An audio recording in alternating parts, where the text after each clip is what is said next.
Bonjour à tous. Là, une petite session pour montrer à quel point le pingouin est capable de faire beaucoup de choses. Voilà, donc il arrive à exceller dans de nombreux domaines et je vais dans cette petite vidéo les montrer à peu près tous. Déjà, ça te permet de faire un peu d'acrobatie, ou même pas mal d'acrobatie. Dans cette version, en plus, c'est une version qui monte quand même à 150 km/h. Donc là, j'ai failli me prendre un mirage. Donc là, on avait fait des essais. Bon, ça va pas aussi vite que Mirage, mais ça permet quand même de les suivre. Bon, là, j'ai failli me le prendre dessus. Voilà, là, dans cette configuration-là, quand même pas mal d'accros. Ça permet aussi de faire du vol assez basse vitesse. Donc là, il n'est pas trop chargé, parce que je crois que je suis à 800 grammes, 840 grammes. On arrive à avoir quand même une bonne utilisation. Il est hyper réactif. Encore un mirage qui passe dans le champ. Hop. En fait, ils étaient deux et je devais les suivre. Bon, ça n'a pas trop bien fonctionné le chasing, mais bon, le but c'était quand même plutôt de tester le pingouin dans ses possibilités.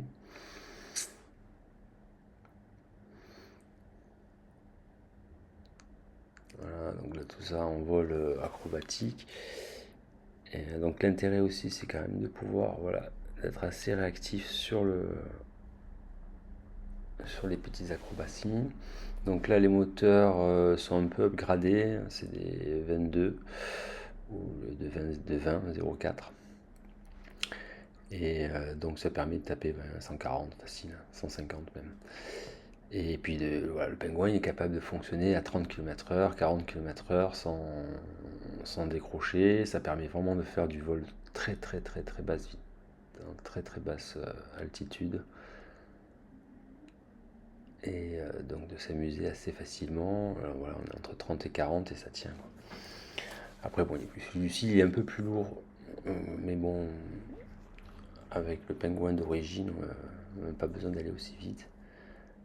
Donc là, c'est vraiment du race mode, parce je peux descendre jusqu'à 2 mètres, 1 ou 2 mètres.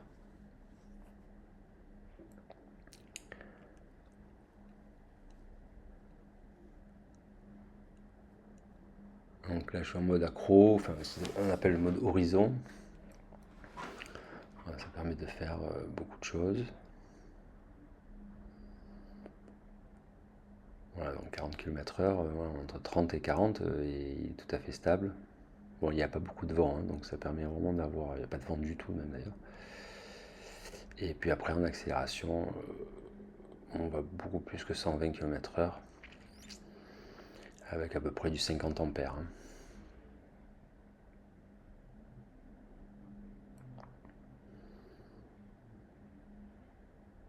Donc, premier petit atterrissage. Ouf. Voilà, donc ça c'est là j'ai fait d'autres tentatives. Donc en fait avant j'arrivais à faire du vol sur le dos en mode horizon, enfin ou accro. Et je sais pas ce qui s'est passé au niveau des réglages où j'ai dû toucher quelque chose, j'ai jamais pu retrouver et c'est impossible maintenant. Donc j'ai réussi à en faire parce que j'aime bien me voler sur le dos, j'ai réussi mais en manuel, en vol manuel. Et là on arrive à le tenir. Donc du coup ouais, pour le vol sur le dos il faut pas trop le charger. J'ai tendance, là c'est des 4S en ion, donc c'est des 21700. Donc il y a quand même 4 piles 21700, donc c'est quand même une batterie moyenne. En sachant que sur le pingouin j'arrive à le faire voler avec des 4S mais en 2P, avec 8 cellules mais en 18650. Et donc là, on a jusqu'à 70 ampères de disponible, et donc on peut plus tirer sur la batterie que celle-ci, elle a que 35 ampères disponibles en décharge. Donc du coup, quand on tire dessus, elle surchauffe. Et puis de toute façon, elle baisse trop en voltage, donc on a moins moins de puissance qu'avec une 60C, enfin, ou une 100C, où on a plus de 50 ampères. Donc autre chose aussi incroyable avec le pingouin, donc dans un autre pays, hein, c'est des images prêtées par un ami qui habite très loin. Et donc toujours avec un pingouin, il arrive à monter assez haut. Et donc le pingouin il est capable de se faire des nuages quoi, en fait, hein, donc de rentrer, de voler.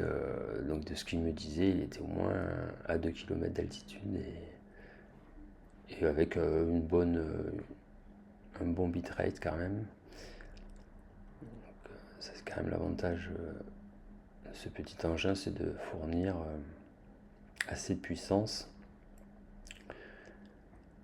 Donc là, je sais qu'on monte de ce qu'il me disait, hein, pas très très rapide, dans les 40-50 km/h. Mais voilà, avec une batterie peut-être un peu plus puissante, on aurait pu monter plus facilement. Mais bon, voilà, ça y est, on y est. Donc là, ça y est, les nuages. Donc là, c'est quand même. Donc voilà, il est capable de faire du Razmot à 30 km/h et monter dans les nuages à 150 km/h. Tout en faisant des acrobaties. Donc on va dire c'est un petit avion tout à fait complet qui est capable de faire à peu près tout ce qu'on veut en FPV. Voilà, donc il n'a pas autant d'autonomie qu'avec un Dart de Zod, qu'on peut surcharger de batterie et qui plane beaucoup plus, mais qui va assez lentement. Mais par contre, il est acrobatique beaucoup plus que le Zod. Il est plus agile, donc on peut aller quand même beaucoup plus en Razmot, beaucoup plus proche du sol. Donc par rapport à un planeur ou avec des ailes avec plus d'envergure, il reste quand même très maniable mais il a quand même la capacité d'aller très haut. De voler assez longtemps parce que j'arrive sur une 4000 mAh. On tient facile 20 minutes, 25 minutes sans regarder au niveau dépenses énergétiques, hein, c'est-à-dire en accélérant, je pense qu'en faisant très attention, on peut optimiser. Et après, avec les grosses batteries de 6000 mAh en 2P, donc si on fait du 4S 2P, enfin 2 parallèles, on obtient 6000 mAh avec des 18650. Et si on fait du 2P en 21700, on arrive à 8000 mAh.